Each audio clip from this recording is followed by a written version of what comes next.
wabarakatuh. Alhamdulillahi rabbil alamin. Alhamdulillahilladzi anzala as-sakinah fi qulubil mu'minin liyazdadu imanan ma'a imanihim. Allahumma shalli ala sayyidina Muhammad wa ala alihi wa ashabihi ajma'in. Ya Allah ya muqallibal qulub, tsabbit qulubana ala dinik. Allahumma musarrifal qulub, sarrif qulubana ala ta'atik. Allahumma nawwir qulubana binuri hidayatik kama nawwatal arda binuri syamsi ka'abadan abada birahmatika ya arhamar rahimin. Ya Allah Rabbana la tuzigh qulubana ba'da idh hadaitana wa hab lana min ladunka rahmah innaka antal wahhab.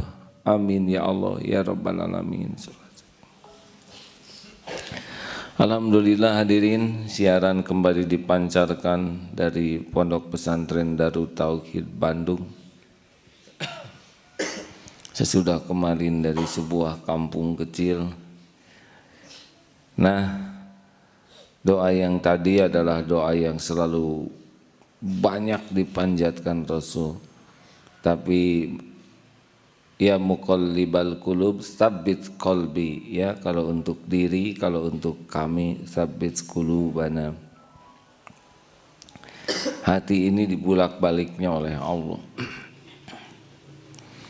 Hadirin, yang paling tidak enak dalam hidup ini adalah hati yang selalu galau, kacau, seperti yang sakau. Begitulah orang-orang yang menderita walaupun punya rumah megah, penampilan indah, harta melimpah, mobil mewah, tapi kalau hati selalu resah dan gelisah, sebetulnya dia tidak punya apa-apa.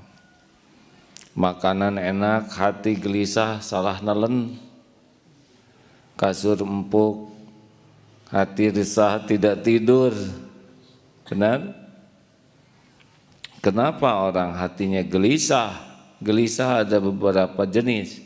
Ada gelisah yang bagus, gelisah takut jauh dari Allah, gelisah takut tidak disukai Allah, gelisah takut tidak bisa mengamalkan amalan yang disukai Allah, gelisah takut tidak diampuni Allah, gelisah yang berurusan dengan urusan akhirat, kedudukan di sisi Allah, itu adalah gelisah yang berkah, gelisah yang enak. Jadi memang kita gelisah tapi hati kita dibuat enak oleh Allah. Oh iya, hati ini milik Allah ya, dibulak-balik oleh Allah. Kalau Allah mau ngasih tenang, tenang. Kalau Allah mau menghujamkan gelisah, ya gelisah saja. Dan persekot penderitaan itu adalah resah. Perkara urusan-urusan dunia ini nggak ada apa-apanya. Tidak ada yang harus membuat kita tercekam. Tapi takut tidak husnul khotimah, itu tercekam harusnya kita. Nah saudaraku sekalian, gelisah yang jelek adalah gelisah yang hanya urusan duniawi.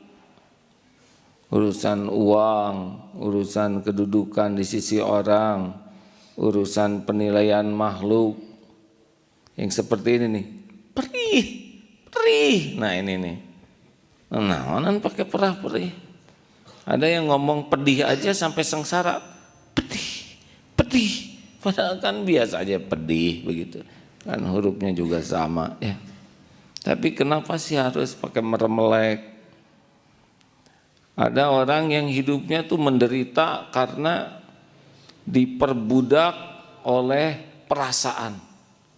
Sakit hati, dengki, cemburu, dendam, capek sekali itu. Oleh Allah dibuat aja hatinya nelangsa. Allah kan tahu isi hati kita. Wa asirru qaulakum awijharu bih innahu alimum bidatis sudur. Mau dirahasiakan, mau terang-terangan, Allah tahu isi hati kita. Jadi nggak bisa bohong.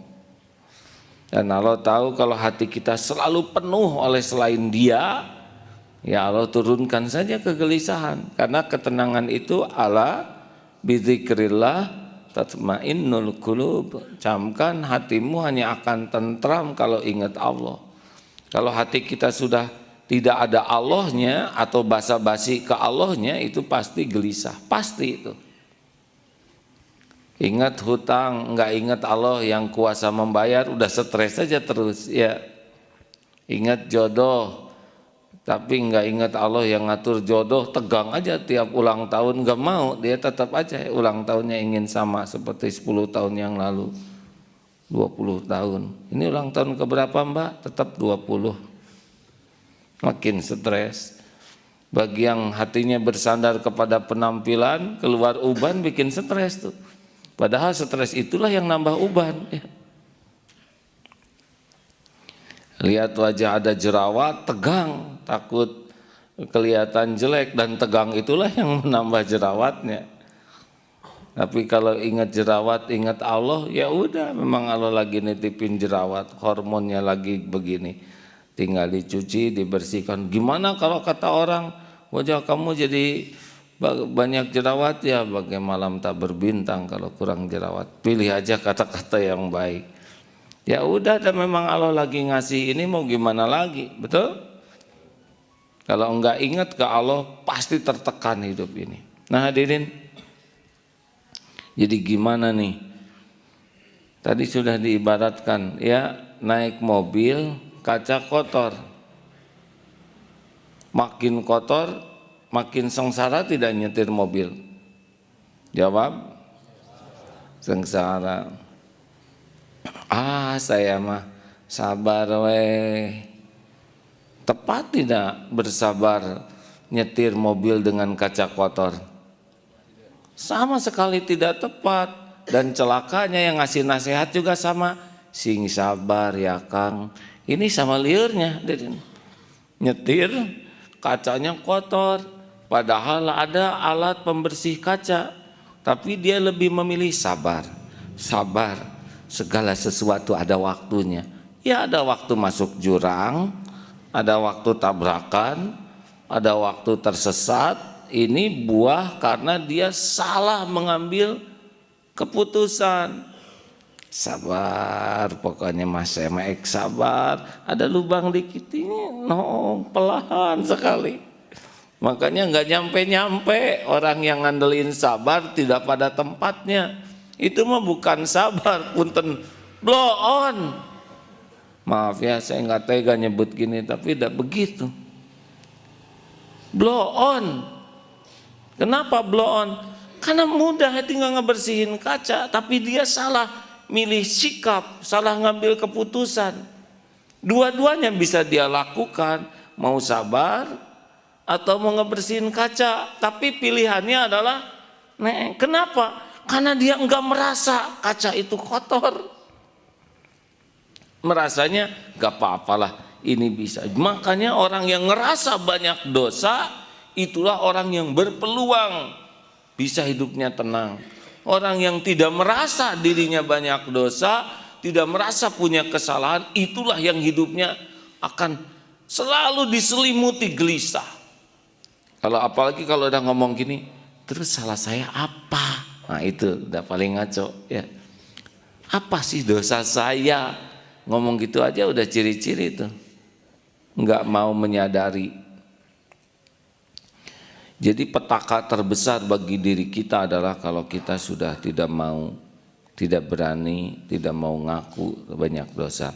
Apa cirinya yang paling sederhana? Cirinya yang paling sederhana mau tahu? Selalu menjawab kalau ada yang ngoreksi itu. Kang, coba bacaannya diperbaiki. Tunggu dulu, saya tuh nggak bisa sempurna baca Quran. Siapa yang nyuruh sempurna? Ya, Kang, kenapa Akang jarang ke masjid? Baru juga lihat sekali saya terlambat dan memvonis.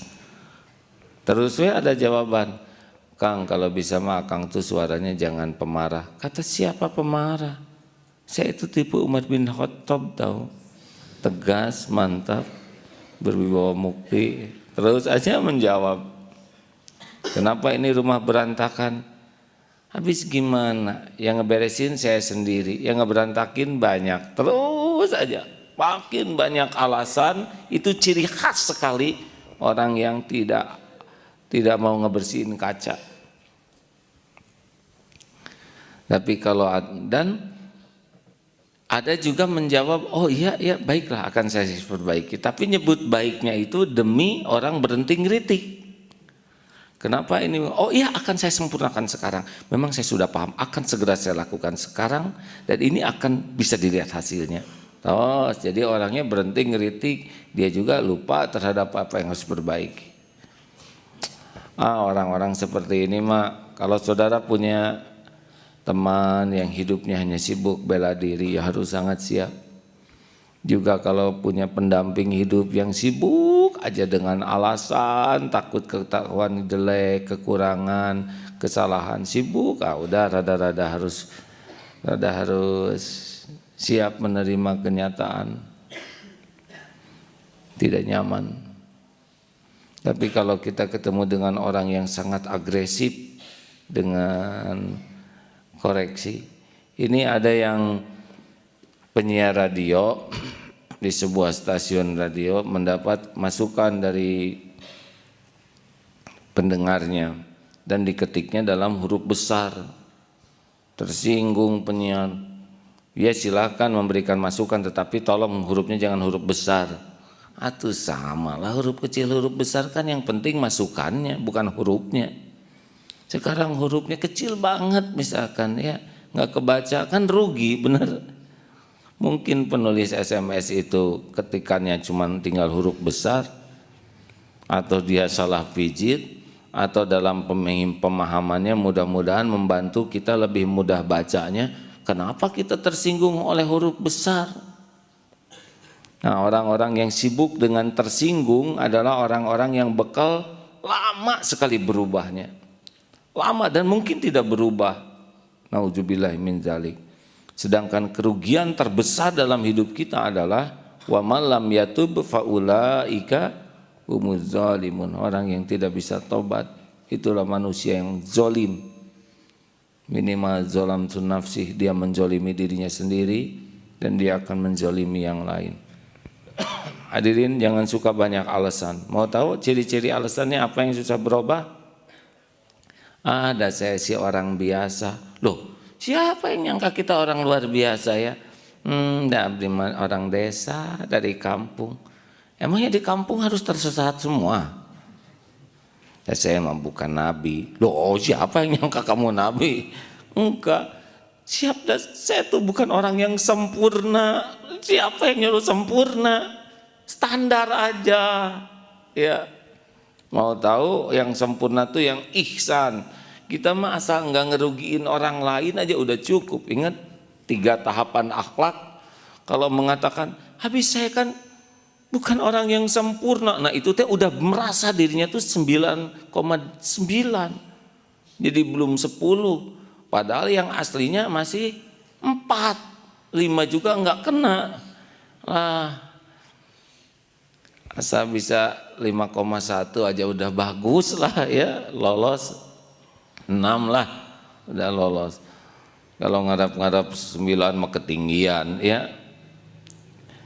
Saya emang gak ngarap-ngarap serba sempurna, ngarap-ngarap minimal saja nggak ngerugiin orang udah bagus.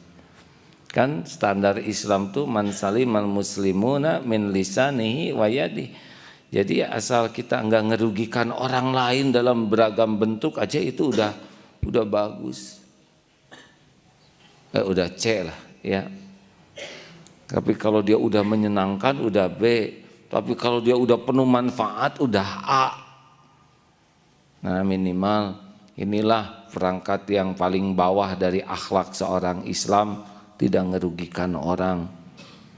Nah misalkan perokok yang ngerokok di mana aja, ya itu untuk akhlak standar saja, akhlak terbawah saja sudah susah karena Dia senang ngeracunin orang lain. Wajahnya, sikapnya, atau apapun yang merugikan orang itu bukannya kurang sempurna, untuk standar aja enggak, ya. Nah hadirin, tapi kalau dia tidak mau berubah, tidak mau ngaku dengan sibuk alasan, maka akan sulit berubah. Benar. Berbahagialah saudara-saudara, berbahagialah yang kalau mendapat masukan tuh bukan sibuk menjawab. Kenapa sih ada orang yang sibuk menjawab? Karena dia lebih sibuk dengan penilaian orang, takut kelihatan ada kekurangan, takut kelihatan ada kesalahan, takut kelihatan ada yang buruk. Jadi orang yang menuhankan penilaian makhluk, dengar baik-baik hadirin. Kenapa orang sering menjawab? Karena dia sangat penting di otaknya penilaian manusia daripada penilaian Allah. Dia lebih sibuk dengan takut jatuh dirinya dalam penilaian orang daripada takut jatuh dalam penilaian Allah. Nah orang inilah sudah termasuk syirik, musyrik, orang yang sibuk menuhankan penilaian makhluk. Oh, nggak ada bahagianya hidup kayak gini. Dia tidak akan nyaman dengan dirinya, dan orang-orang pun tidak akan nyaman dekat dengannya. Siapa yang mau? Karena hanya orang-orang yang tulus yang dia akan nyaman dengan dirinya, dan orang lain pun nyaman dekat dengannya. Jadi kalau ada orang-orang tidak nyaman dekat dengan kita, boleh jadi memang hati kita busuk, bukan menyalahkan orang lain. Kalau anak-anak tidak mau dekat, misal kita dengan ayahnya, jangan nyalahkan anak-anak. Anak-anak tuh hatinya lebih bersih daripada kita, dosanya lebih dikit daripada orang tua. Benar? Kenapa nih punya anak 5 nggak ada yang mau dekat dengan saya? Dasar anak-anak sekarang arah raco. Berarti bapaknya paling ngaco tuh. Dan kalau bapaknya tobat, bukan sibuk menyalahkan anak, tapi kan saya harus cari nafkah, saya sudah berjuang. Nah ini ciri-ciri itu ya. Saya kan kerjanya membanting-banting tulang. Sebagai tukang daging bagaimana? Kalau tulang tidak saya banting, makin alasan. Saya kan harus keluar mencari nafkah, terus saja alasan. Ya, makin banyak alasan, makin gak bisa robah. Akui saja saya belum jadi bapak yang benar. Saya ini orang yang kurang perhatian, kalaupun perhatian nggak pakai hati. Kalau ngobrol basa-basi, takut salah, takut kelihatan jelek, jadi nggak nyaman. Anak-anak nggak nyaman. Jauh lebih bagus ngaku saya belum jadi orang tua yang benar, daripada sibuk nyalahin anak-anak, nyalahin ini anak-anak dipengaruhi orang lain. Ini sudah pasti nggak akan robah lah kalau nggak ditolong Allah. Luar biasa susah. Hadirin, Ustadz Fuad akan membacakan hadis. Silakan Ustadz. Dalam riwayat Muslim disebutkan, sesungguhnya Allah lebih bergembira dengan taubat hambanya ketika ia bertaubat kepadanya daripada kegembiraan seorang dari kalian yang mengendarai untanya di suatu hamparan tanah yang luas yang kering kerontang. Kemudian untanya menghilang darinya, sedangkan makanan dan minumannya ada pada unta tersebut. Orang tadi lalu berputus asa untuk menemukannya kembali. Kemudian ia mendatangi sebuah pohon, terus tertidur berbaring di bawah naungannya. Sedangkan hatinya sudah berputus asa sama sekali dari kendaraannya tersebut. Tiba-tiba dikala ia dalam keputusasaannya itu, untanya tampak berdiri di sisinya. Lalu ia segera mengambil tali kendalinya. Karena sangat gembiranya, maka ia berkata, "Ya Allah, Engkau adalah hambaku dan aku adalah Tuhanmu."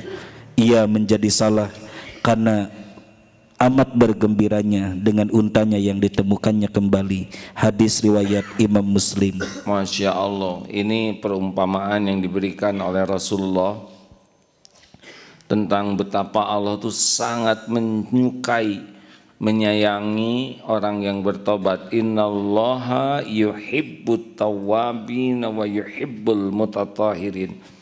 Bayangkan ada orang naik kendaraan untanya, unta ya, bawa perlengkapan, kemudian kabur itu unta. Wah, di padang pasir nggak ada kendaraan, stres berat.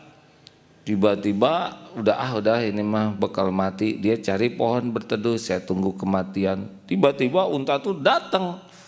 Luar biasa gembiranya sesudah putus asa, sampai keceletot dengan perkataan yang fatal. Ya Allah, engkaulah hambaku, aku Tuhanmu. Ini kan luar biasa fatalnya.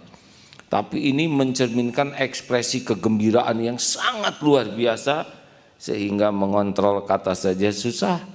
Nah, Allah lebih gembira daripada orang tersebut ketika melihat hambanya taubat. Ini dengan taubatnya aja Allah udah seneng. Makanya orang yang tidak taubat itu orang yang sangat, nggak tega nyebut dungu, hadirin. Bayangin, mau nyenengin Allah, taubatlah. Bohong orang yang nyebut ingin dicintai Allah tapi enggak mau taubat, dusta. Kita tahu Allah tuh sangat suka kepada orang yang taubat. Kenapa dia enggak mau taubat? Gengsi. Dia lebih menjaga citra dia di hadapan makhluk yang enggak punya apa-apa daripada ingin kedudukan disukai Allah. Pembohong, pendusta, orang yang menyebut ingin berkedudukan di sisi Allah tapi tidak bisa keluar air mata bertobat. Bohong. Karena harusnya enggak ada yang kita tangisi lebih parah, lebih perih maksudnya selain menangisi dosa.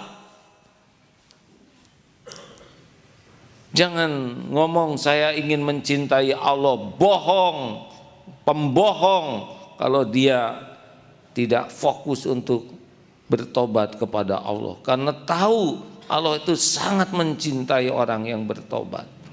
Kenapa orang tidak tobat? Pasti dia jaga gengsinya di hadapan makhluk. Ingin kelihatan mulia, ingin kelihatan soleh, ingin kelihatan solehah, ingin serba kelihatan bagus. Pokoknya yang menuhankan penilaian makhluk susah tobatnya. Begitulah. Ada lagi? Wa an Nabi Musa Abdullah ibnu Qais al-Ash'ari radhiyallahu anin Nabi sallallahu alaihi wasallam qala innallaha ta'ala yabsutu yadahu bil-lail liyatuba musii'an nahar wa yabsutu yadahu bin-nahar liyatuba musii'al laili hatta tatlu'a asy-syamsu min maghribiha. Rawahu Muslim. Dari Abu Musa Abdullah ibnu Qais al-Ash'ari dari Nabi sallallahu alaihi wasallam, beliau bersabda, sesungguhnya Allah Ta'ala membentangkan tangannya di waktu malam untuk menerima taubat orang yang berbuat kesalahan di siang hari, dan juga membentangkan tangannya di waktu siang untuk menerima taubatnya orang yang berbuat kesalahan di malam hari. Hal ini berlanjut terus menerus sampai terbitnya matahari dari arah terbenamnya sampai hari kiamat. Hadis riwayat Imam Muslim. Masya Allah. Kita bikin dosa siang, Allah nunggu kita tobat, dibentangkan. Kita bikin dosa malam, Allah siang nunggu kita tobat. Apa sih yang kita cari kan? Tidakkah kita rindu diampuni Allah? Udah tahu kan kalau Allah mengampuni hambanya minimal 3 yang dia dapatkan. 1, ja'alallahu lahu min kulli hamin farajan. Kalau akan cabut kegundahan hati kita, digantikan dengan lega, nyaman, lapang. Kalau kita udah sempit, itu udah nggak beres tuh diri kita. Tobat. Daripada kita memikirkan masalah, lebih baik kita memikirkan sumber pengundang masalah, yaitu dosa kita. Nggak ada tobat, nggak ada tenang hidup ini. Yang kedua, wa min kulli dhaiqin makhrajan. Allah akan beri jalan keluar. Daripada kita sibuk memikirkan jalan keluar, seperti yang naik mobil terus aja mikir bagaimana jalan keluar, tapi kaca nggak dibersihkan, kan bodoh sekali. Mendingan tobat, nanti nampak itu jalan keluar tuh. rezeki itu nampak, solusi itu nampak, tapi nggak nampak bagi orang yang tidak mau tobat karena sombongnya tidak mau tobat. Dan yang ketiga, warzaqahu min haitsu la yahtasib. Allah akan berikan rezeki pertolongan dari tempat yang tidak diduga-duga. Daripada kita nelangsa, merasa putus asa, mending tobat. Ya tahu kenapa tuh ada orang yang gak mau tobat. Ya sombong, orang yang tidak mau minta ampun tuh sombong, ujub, takabur, bodoh, dusta, pembohong. Begitulah hadirin. Silakan kita dengar ayatnya, Ustaz Yusuf. Bismillah. Surat An-Nisa ayat 110 111. Surat An-Nisa ayat 110 sampai 111. 111. Silakan. A'udzu billahi minasy syaithanir rajim. Wa man ya'mal su'an aw yadhlim nafsahu thumma yastaghfirillah ثم يستغفر الله يجد الله غفورا رحيما ومن يكسب إثما فإنما يكسبه على نفسه وكان الله عليما حكيما. Dan barang siapa berbuat kejahatan dan menganiaya dirinya sendiri, kemudian dia memohon ampunan kepada Allah, niscaya dia akan mendapatkan Allah Maha Pengampun lagi Maha Penyayang. Dan barang siapa berbuat dosa, maka sesungguhnya dia mengerjakan untuk kesulitan dirinya sendiri, dan Allah Maha Mengetahui, Maha Bijaksana. Pokoknya tidak adalah yang membuat hidup kita nelangsa, menderita, sulit, apes kecuali kita sendiri. Kitalah pengundang, tapi kita tidak mau jujur, kita nyalahkan orang lain terus. Sudah, kita menderita itu buah daripada dosa-dosa kita sendiri.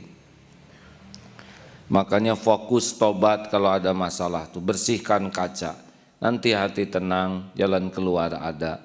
Ciri-cirimu ada jalan keluar tuh hatinya ditenangkan dulu oleh Allah. Kalau hatinya enggak tenang asli, tenang, itu enggak tenang tuh. Karena tenang asli enggak usah ngomong tenang-tenang. Tenang saja, jangan nyimpen sabar yang tidak pada tempatnya. Kesabaran kita adalah kesabaran membersihkan kaca, bukan kesabaran cari celah-celah di kaca.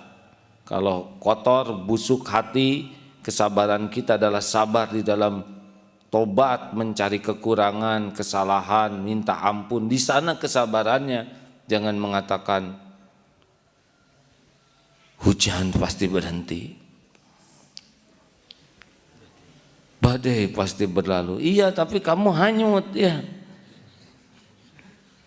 Seperti naik mobil, sabar, nanti berhenti juga itu di dasar jurang atau di tempat tersesat atau ketabrak truk. Ini juga yang ngasih nasihat ke orang lain jangan salah ya. Misalkan ada maling, aduh saya jangan ketangkap, sabar, lain sabar, tobat. Kalau ada orang yang banyak masalah, nasihatnya sebetulnya bukan meminta sabar, tapi tobat. Nanti dia akan bersabar di dalam kesalahan. Harusnya sabarnya itu dalam meraih ampunan Allah. Kacanya sulit dibersihkan, itu harus sabar betul tuh ngebersihkannya, bukan sabar di dalam kekotoran. Demikian hadirin sekalian, insya Allah kita besok kumpul ya. Kenapa saya jadi pikun begini hari ini? Coba kalau nggak mau dinasihatin, besok kita kumpul. Hari ini tunggu dulu. Maksud saya kan hari ini. Nggak ngaku Seperti ada dulu santri di depannya ada sampah. Lihat deh itu apa? Oh iya sampah. Sebetulnya saya sudah merencanakan untuk mengambil sampah ini. Sesudah saya melaksanakan ini akan saya ambil, karena saya juga sudah tahu TSP, tahan, udah dipungut itu sampahnya oleh orang yang lain, dan dia masih menceritakan teori kebersihan. Hati-hatilah yang banyak bicara, yang banyak ngomong, kita evaluasi diri. Ini terutama yang ceramah ini ya. Kalau orang yang tidak mau tobat, tiap ceramah tuh hanya sibuk untuk memikirkan penilaian orang, nambah ceramah tuh nambah dosa. Karena niatnya tidak lurus dan memanfaatkan ayat-ayat Allah hanya semata untuk mengangkat dirinya, bukan untuk membersihkan hatinya. Ingat baik-baik ya, dakwah itu adalah untuk membersihkan hati kita. Qad aflaha man zakaha. Jadi dakwah itu, dakwah yang baik itu yang dengan dakwahnya dirinya makin bersih hatinya. Tapi kalau dengan dakwah makin busuk hatinya, makin terhijab, maka berhenti dulu dakwah adalah bagian dari dakwah. Jelas tadi? Terus apa artinya? Kita ngomong kemana-mana kita makin rugi, makin dibenci Allah. Ya, tapi bagi pecinta pujian orang pasti sulit.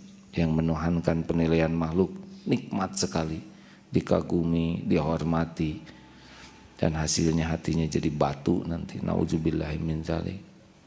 Hadirin sekalian, besok astagfirullahaladzim, saya rada pikun tentang hari ini. Hari ini kita kumpul di Eko Pesantren mulai jam 9. Ada Ustadz Abdul Wahab yang akan menyajikan. Kemudian juga ada, kita bisa lihat nanti bagaimana sahabat-sahabat kita di SMA KU ini, Khadimul Ummah, yang baru setengah tahun sudah mencoba dengan beragam latar menghafal Quran sebagai dasarnya. Kemudian juga nanti bagian ceramah di sana insya Allah tentang Allah yang membolak-balik hati. Plus sesudah itu SSG mudah-mudahan kumpul, ada oleh-oleh. Gimana saya belum daftar, apa oleh-olehnya didahulukan?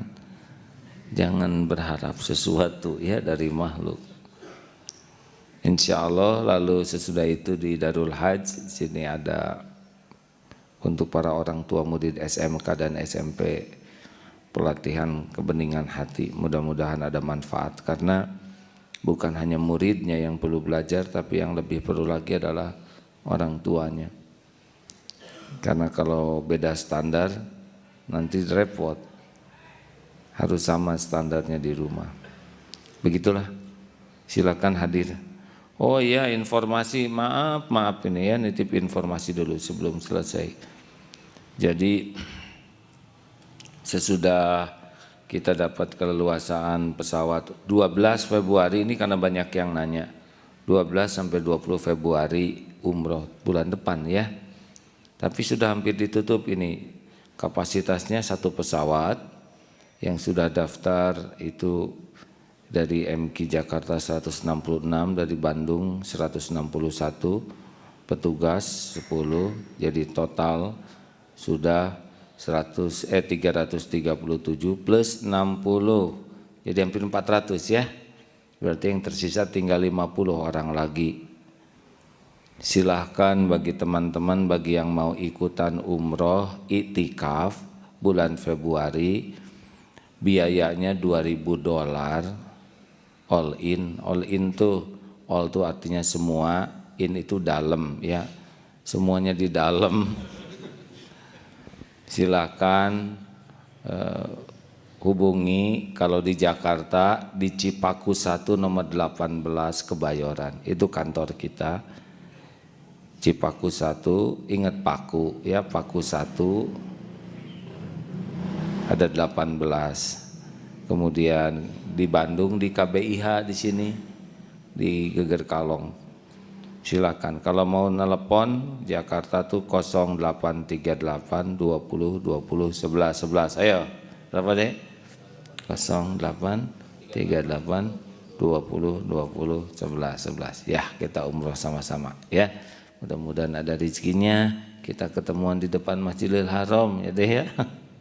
Insya Allah 08 38 20 20 11 11 itu yang Jakarta. Bisa di SMS dulu atau ditelepon ke sana. Hanya kapasitas tinggal 1 bis lagi dari 10 bis. Biasanya tanggal 12 ditutupnya sebulan sebelumnya. Silakan penelpon. Baik, sahabat FI, bagi Anda yang ingin bergabung bersama kami, silakan melalui line telepon 02220170676. Insya Allah, bersama kita masih ada bersama Ali langsung dari Masjid Darut Tauhid. Bagi Anda yang ingin menelpon, silakan melalui line SMS dan telepon kami, maaf, di 022. Apa? Pakai segala. Silakan sahabat FI, masih ada bersama kita, insya Allah. Baik, tampaknya sudah ada yang bergabung. Ada sahabat Agus dari Tasikmalaya. Assalamualaikum warahmatullahi wabarakatuh. Baik, silakan. Halo, Gus. Waalaikumsalam warahmatullahi wabarakatuh. Baik, Gus. Tolong dikecilkan volume radionya ya. Mendengung. Gus. Mendengung nih suaranya. Di mana yang salah nih, operator? Halo. Ya, waalaikumsalam warahmatullahi wabarakatuh.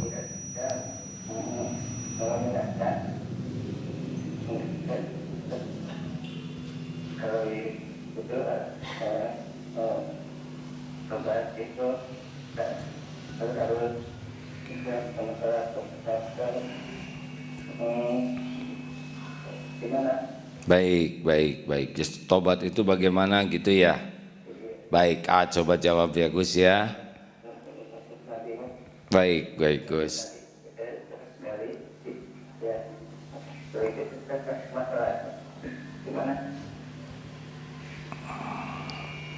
Baik, Agus ini berusaha bicara lancar, tapi memang Allah memberikan karunia-Nya dengan keterbatasan bicara begini. Coba jawab ya Gus ya. Jadi orang tobat itu kunci awalnya, tobat itu artinya kembali ya ke Allah, kembali ke bersih. Jadi coba lewat radio ya Gus ya. Boleh Agus matikan teleponnya, ngirit pulsa. Jadi orang tobat itu satu syaratnya memang dia mau ngaku bahwa dirinya itu salah. Jadi kalau orang enggak ngaku susah. Mau diobatin gimana kalau enggak ngaku? Makanya orang yang sibuk membela diri, mencari alasan tuh susah tobatnya karena dia enggak mengakui. Pengakuan ini yang diiringi penyesalan. Nah yang bikin nangis itu adalah penyesalan ini. Ya Allah, saya ini yang ngaco, saya ini udah kufur nikmat, nggak tahu diri.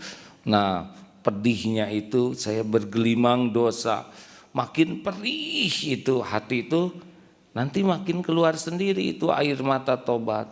Jadi tidak bisa direkayasa. Kalau nggak perih, nggak nyesal tuh nggak keluar air mata tobatnya. Kemudian eksplisit minta ampun ke Allah. Bisa doa Nabi Adam. Kalau udah tobatnya bagus Maya dengar Rabbana zalamna anfusana wa illam taghfir lana wa tarhamna lanakunanna minal khasirin. Itu doa itu aja bisa remuk tuh hati. Ya Allah, kami ngaku sudah menzolimi diri kami sendiri. Sekiranya Engkau tidak memberikan ampunan, tidak mengampuni, tidak mencurahkan kasih sayang,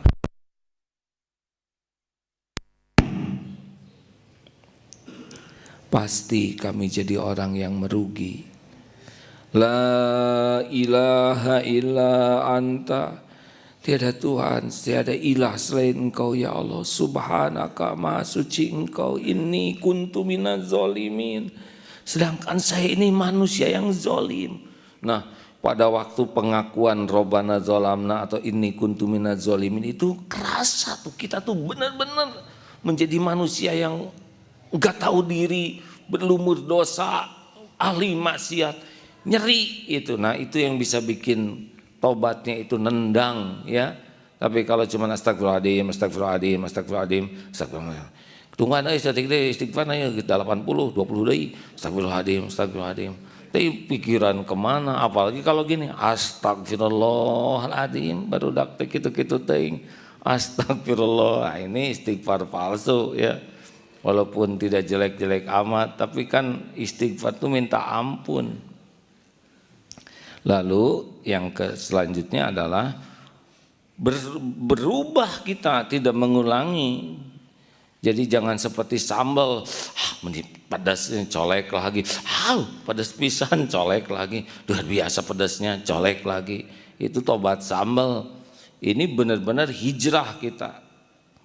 Kalau tobat ini sambal pedas langsung dibuang, dicuci, nah begitulah, dijauhi itu sambalnya. Tapi kalau dicolek lagi itu mah pura-pura tobatnya. Lalu apalagi penyempurnanya adalah berbuat kebaikan. Karena berbuat kebaikan ini bisa menutup keburukannya. Satu, nyesal ya, mengaku sambil nyesal. Dua, betul-betul memohon, menghibah ampunan Allah. Yang ketiga, stop, tidak melakukan perbuatan yang sama. Hijrah. Ya, silakan. Kita akan sapa seorang dari Bandung. Assalamualaikum warahmatullahi wabarakatuh. Waalaikumsalam warahmatullahi wabarakatuh. Assalamualaikum Pak. Waalaikumsalam warahmatullahi wabarakatuh. Saya akan bertanya, mungkin ada sedikit ibu dari materi. Saya setiap bulan itu menyisihkan sedikit untuk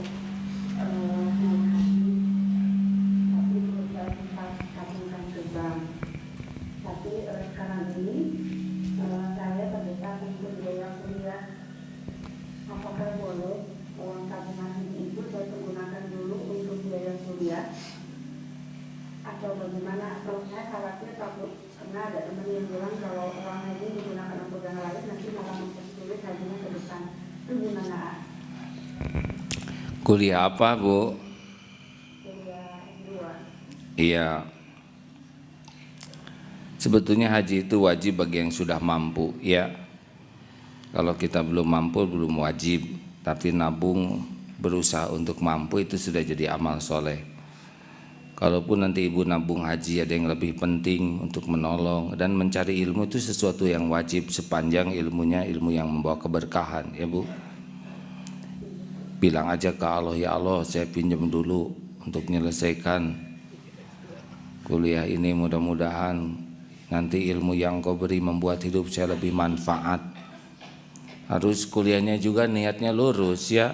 Tidak boleh untuk gelar, tidak boleh untuk hanya semata-mata aksesoris duniawi. Nah kalau itu jadi nggak nanding, betul tidak? Niatkan aja untuk bisa lebih dekat dengan Allah, lebih manfaat bagi hamba Allah.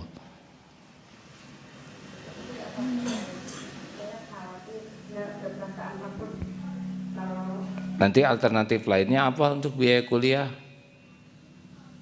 Untuk saat ini Ada yang bisa dijual nggak? ada tapi tidak memenuhi, belum memenuhi. Quorum ya. Kalau menurut sih kalau itu lebih wajib. Bahkan kalau ada yang sakit misalkan, bayarkan aja dengan uang itu juga tidak apa-apa. Insya Allah Allah mengerti ya. Allah tahu ibu sudah niat haji. Mudah-mudahan nanti ada jalannya ya Bu. Sing lurus niat kuliahnya ya Bu. Assalamualaikum. Ya. Waalaikumsalam warahmatullahi wabarakatuh.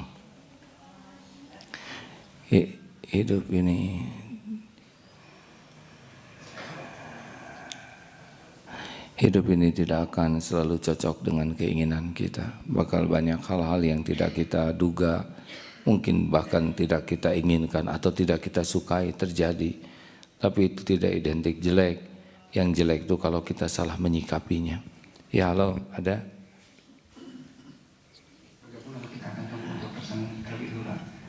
Alhamdulillah.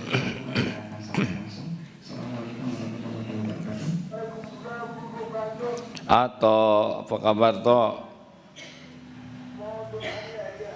Iya.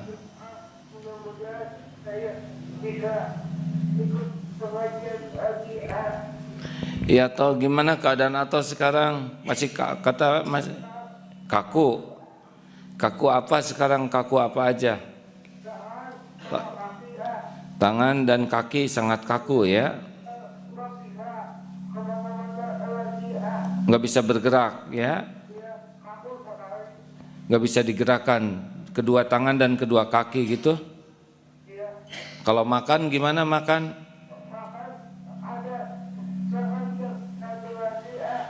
Tang masih bisa gerak tangan yang satu, nyuap bisa.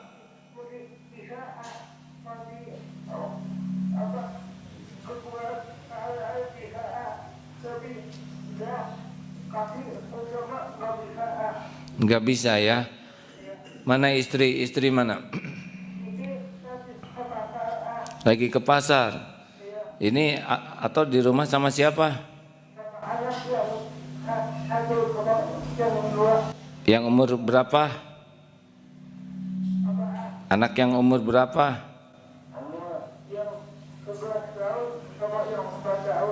Ada dua-duanya di rumah. Iya, iya, iya.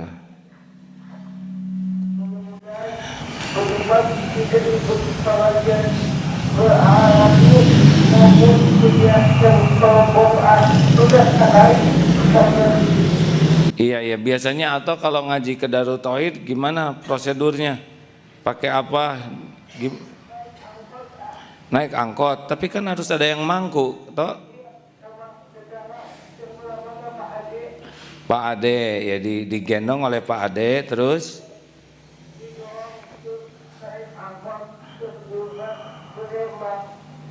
Oh iya, iya, bisa ya. Diangkot bisa duduk. Atau naik taksi aja toh. Mahal.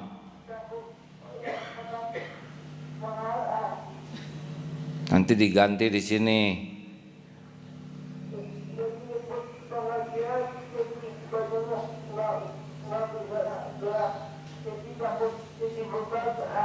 Takut jadi beban ya. Tapi suka dengar radio ini kan?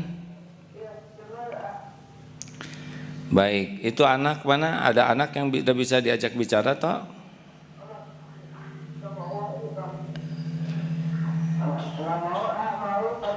Malu ya, alhamdulillah.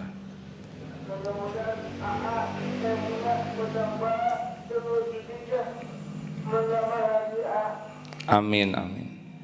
Toh sing sabar ya, atau dengan asli sis tahun ya? Lahir tahun berapa toh? Ini kelas 5. Kayaknya salah ngobrolnya kita nih ya. Ya udah nggak apa-apa toh. Tidak wajib ya. Atau kelas berapa? Atau ya udah toh nggak apa-apa, yang gede kelas 5. Udah nanti SMP-nya di Darut Tauhid ya. Mau ngapalin Qur'annya? Jalan nggak? Usahakan juz 30 dapat toh ya.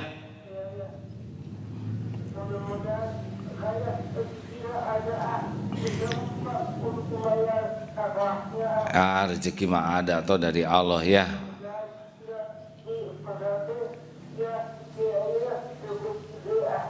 Biayanya cukup gede.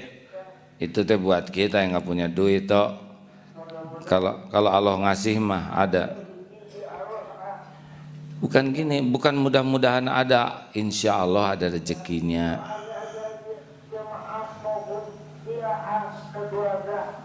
Iya. Baik toh, terima kasih ya toh. Waalaikumsalam warahmatullahi wabarakatuh. Atau ini sahabat saya, selisih umurnya setahun dengan saya. Bedanya atau nih kakinya kaku, lumpuh, tidak bisa bergerak ya, hanya sebelah tangan sekarang bisa.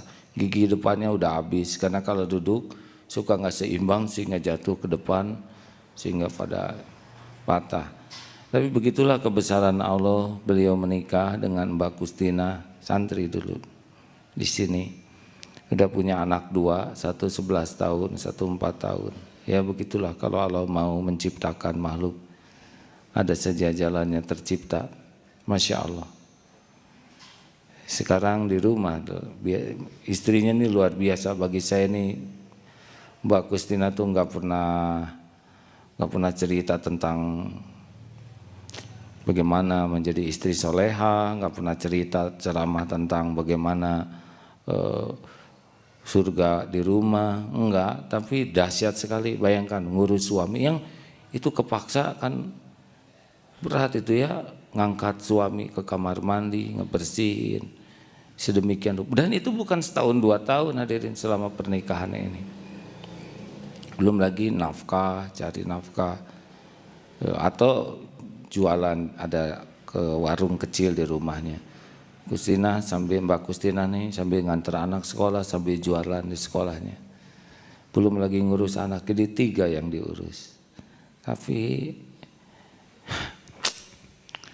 saya senang dengan betapa Allah memuliakan seseorang dengan seperti ini. Kalau ditanya, Mbak, kenapa Mbak sabar? Oh, saya mau bersyukur. Masih sangat banyak orang yang lebih getir daripada saya. Saya bersyukur ada suami, ada anak. Masya Allah, walaupun tentu sangat tidak ringan ya. Apalagi kalau pas sakit semuanya. Masya Allah. Makanya jangan terkagum-kagum kepada popularitas. Jangan terkagum-kagum dengan kehebatan ilmu atau nggak ada apa-apanya kalau hatinya tidak terpaut ke Allah tuh ya. Kagumlah kepada yang seperti ini nih, yang tidak banyak bicara tapi buktinya, kesabarannya, ketangguhannya. Masya Allah, Masya Allah. Baik, penelpon terakhir. Kita akan sapa langsung. Assalamualaikum warahmatullahi wabarakatuh.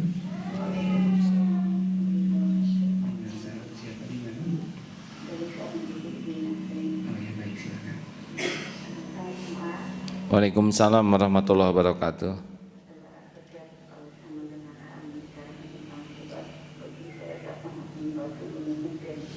Bu, sebentar, salah. Suaranya agak kurang jelas, agak sedikit jauh dari mikrofon, telepon dan agak keras sedikit ya. Coba. Iya.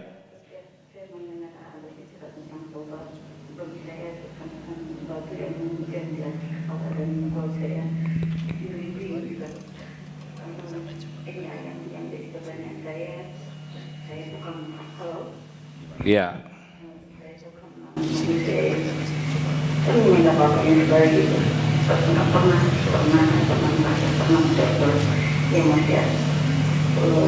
Bagaimana caranya kan kata Allah tidak ada sesuatu apapun yang terjadi dengan izin Allah. Tapi pertanyaan kedua adalah takdirnya bagaimana menyikapinya dan apakah ini menjadikan sarana, apakah ini kepada orang hukum yang tidak berhubungan dengan seseorang misalnya berbuat kesalahan itu dengan manusia. Iya Bu, pokoknya halo. Kalau kita dosa ke manusia, pernah menyakiti, kita minta maaf, minta dihalalkan. Atau berkaitan dengan harta, kita harus kembalikan. Tapi kalau ketemu dengan rasa, saya teringat saat bahwa suami istri pun kalau misalnya ingin menjadikan pertobatan itu diterima Allah, seperti biasanya seperti kerucut. Jadi itu sebenarnya menuju kehendak yang Allah itu menuju ke gitu. Saya teringat kata-kata seperti kerucut menhirup itu jadi satu karena bagi tantangan menuju ke atas itu bagaimana dengan manusia itu sendiri. ya, pokoknya Bu, Ibu perbanyak tafakur dulu, pikirkan dosa Ibu kepada Allah, minta ampun sungguh-sungguh ya. Kemudian kalau ke orangnya minta maaf, kalau ketemu orang itu malah jadi dosa, nggak usah ketemu ya. ada beragam, misalkan kita ketemu sekelompok dan kelompok ini membuat kita tergelincir, kita tidak niat memutuskan silaturahim, tapi kita menjauhi sumber kita kotor hati, itu tidak apa-apa ya. Baik, pokoknya terus aja ibu minta tolong ke Allah supaya bisa tobat. Allahumma ja'alni minat tawabin waj'alni minal mutatahhirin waj'alni min ibadikas sholihin. Hafalkan doa itu. Ya, minta supaya jadi ahli tobat, ahli membersihkan diri dan jadi orang yang bisa ahli ibadah yang baik ya. Baik, begitu Bu.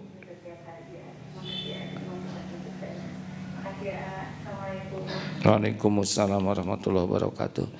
Besar harapan rekan-rekan bisa datang ke Eko Pesantren. Ayo, itu tempat milik Allah, kita makmurkan sama-sama. Kalau belum tahu datang aja ke Geger Kalong.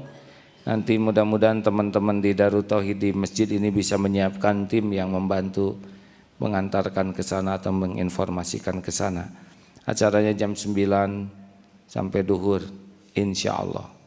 Terima kasih sekali lagi para pendengar yang budiman. Kita tidak pernah terancam dalam hidup ini kecuali oleh keburukan kita yang tidak mau kita akui, tidak mau kita tobati. Jangan terkecoh oleh topeng yang sudah dilekatkan Allah kepada kita. Kita dihormati orang lain bukan karena kita mulia. Kita dihormati orang lain karena Allah masih menutup-nutupi kebusukan kita yang sesungguhnya. Kalau saja setiap dosa kita mengeluarkan bau, pasti tidak ada orang yang mau dekat dengan kita. Kalau saja setiap dosa kita mengeluarkan benjolan, pasti kita itu sudah mengerikan, menjijikan. Kalau setiap dosa kita mengeluarkan belatung, tubuh ini sudah penuh dengan belatung. Hanya karena kemurahan Allah saja. Makanya orang-orang yang betul-betul zalim, orang yang tidak pernah mau tobat,